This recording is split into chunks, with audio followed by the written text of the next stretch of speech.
Peluang Indonesia untuk bisa melangkah ke Piala Dunia memang sejatinya jauh lebih berat. Meskipun begitu, segala kemungkinan tentu masih bisa terjadi. Dan untuk mencapai target 15 poin, jelas itu masih menjadi prioritas. Nah, tentu kita tahu, kalau musuh Indonesia sejatinya bukan cuma lawan di atas lapangan, melainkan juga orang-orang yang ada di balik layar. Dan AFC, sebagaimana kita tahu, dianggap adalah musuh terbesar Indonesia sekarang ini. Bukan apa-apa, beragam kejanggalan yang mereka timbulkan itu emang jelas kelihatan banget. Apalagi kalau sampai mereka mengabulkan permintaan Bahrain soal main di laga netral. Ya udah, fix standar ganda itu makin kelihatan. Atas dasar itulah, di tengah situasi sulit yang dihadapi, satu-satunya cara untuk melawan mereka ya dengan memperlihatkan permainan menarik, sama seperti dengan apa yang dilakukan oleh Jepang ataupun Korea. Namun untuk mengarah ke sana, jelas tim Garuda masih butuh pemain-pemain yang secara kualitas memang mumpuni, terutama ya di barisan tengah dan depan. Maka dari itu, setelah Kevin Dix diketahui kalau nama Ciro Riedewald, Ole Roemeny, Mauro Zelstra, dan Miliano Jonathans adalah nama-nama yang diharapkan paling tidak bisa memperkuat Indonesia di bulan Maret 2025 mendatang di saat kita memasuki laga-laga krusial.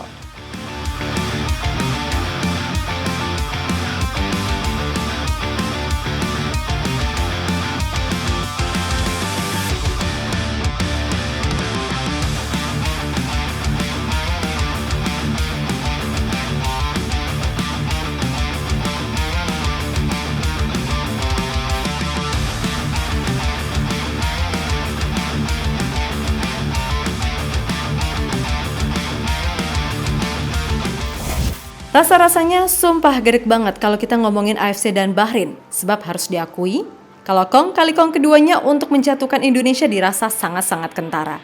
Namun apa mau dikata, kita pun juga nggak punya power lebih gitu loh. Mengingat di struktur keanggotaan, Indonesia sama sekali nggak punya wakil, terutama ya di posisi-posisi penting. Maka dari itu, seperti yang pernah dikatakan oleh publik Jepang, kalau kita kalah soal kelicikan, ya udah kita lawan mereka dengan kualitas. Dan kayaknya hal itu yang sedang dilakukan oleh PSSI bila berkaca dari sikon yang ada. Memang secara umum materi timnas Indonesia ini udah bagus. Tapi secara kedalaman skuad, jelas ini masih sangat kurang. Terutama ya di barisan tengah dan depan. Maka dari itu, setelah nanti urusan Kevin Dix kelar, mudah-mudahan PSSI bisa segera memproses nama-nama lain yang udah masuk list seperti Ciro, Ole Roemeny, Mauro Zelstra, dan Miliano Jonathans.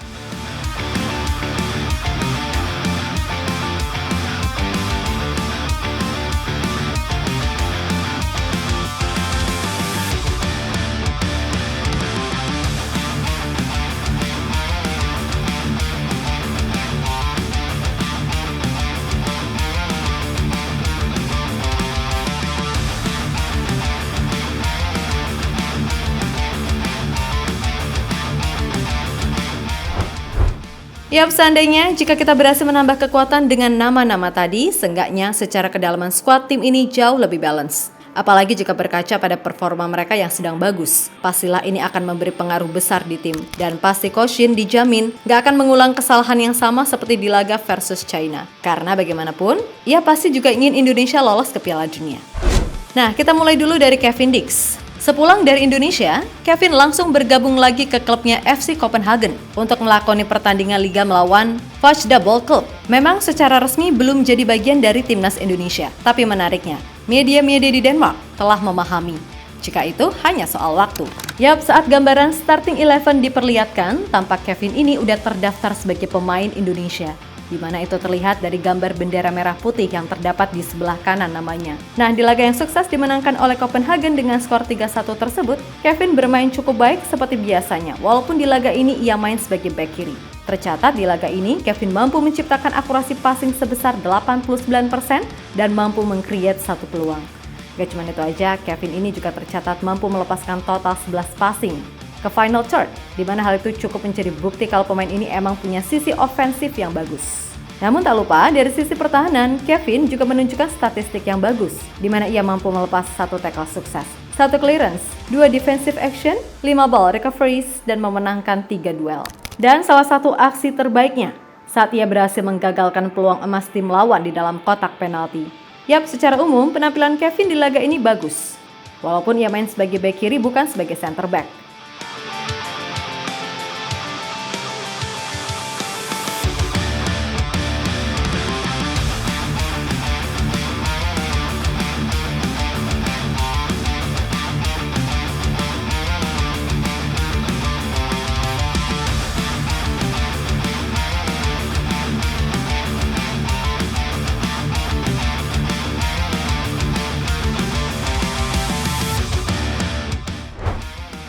Nah, selain Kevin Dix, ada juga Emiliano Jonathans, yang baru-baru ini kembali mengkonfirmasi kalau dirinya telah mendapatkan panggilan dari PSSI.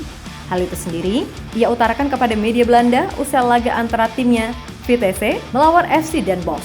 Tentu saja hadirnya Jonathans diprediksi mampu meningkatkan ketajaman lini serang timnas. Sebab meskipun ia berposisi winger, namun ketajaman pemain 20 tahun ini tidak usah diragukan lagi. Musim ini sendiri ia telah mencetak 6 gol dari 10 laga. Dan di laga FC Den Bosch, meskipun timnya kalah 4-2, namun Jonathans tetap mampu bermain baik dengan mengemas 2 gol yang keduanya sumpah keren abis. Dan itu dibuktikan dengan ia yang mendapatkan nilai 8,9 dari FotMob berkat aksi-aksi dan golnya di laga tersebut. Yap, sekali lagi, kalau Jonathan ini masuk, maka Coach seharusnya nggak perlu pusing lagi untuk mematenkan sisi penyerang kanan kepadanya. Karena selain lihai mencetak gol, Jonathan juga dibekali visi, skill, dan kecepatan untuk menciptakan peluang bagi pemain lain di lini depan.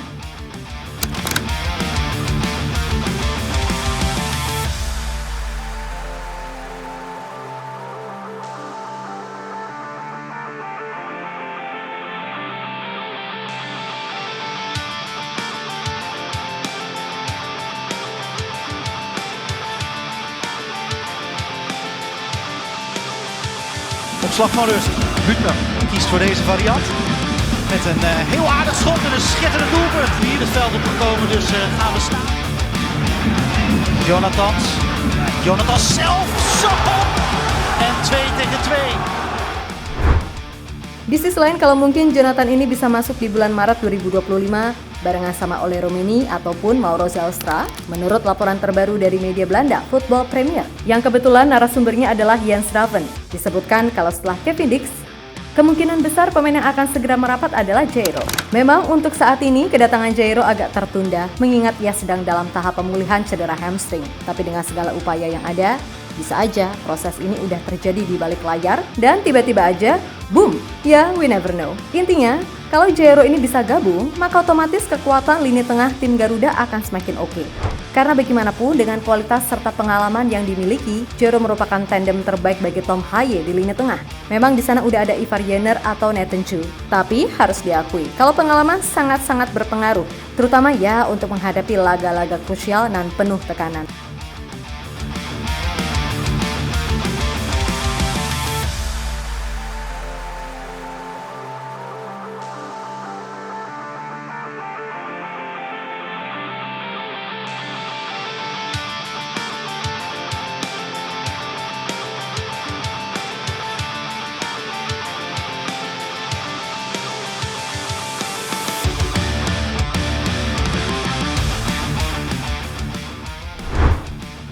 Yap, terlepas dari apapun, jelas keberadaan mereka nanti diharapkan bisa membantu tim Garuda terutama untuk berjuang di tahun 2025. Sebab di bulan Maret dan Juni, Indonesia akan melakoni laga yang krusial demi misi 15 poin untuk kemudian mengamankan peringkat 4. Tentu sebelum ke sana, laga melawan Jepang dan Arab di bulan November juga sebisa mungkin bisa dimaksimalkan. Walaupun kita tahu, terutama Jepang, itu bakalan sulitnya bukan main.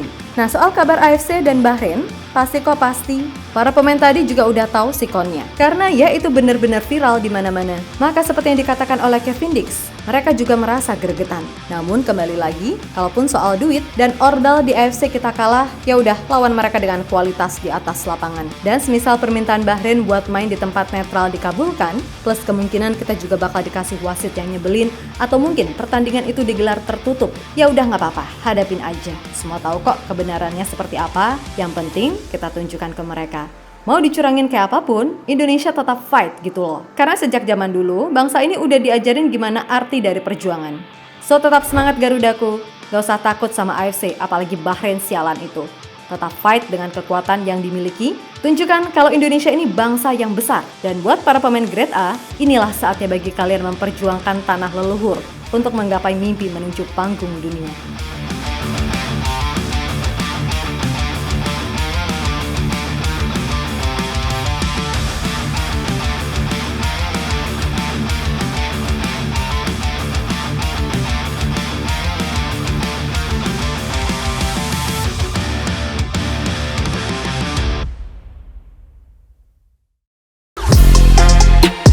Halo, izin iklan sebentar ya guys. Jadikan ruangmu bernuansa Timnas. Temukan beragam poster dinding, sepak bola dan Timnas dengan desain menawan, kualitas premium dan harga yang tidak akan menguras kantong. Segera klik link Shopee di deskripsi video ini dan dukung Timnas dengan sepenuh hati. Mulai dari dinding rumahmu.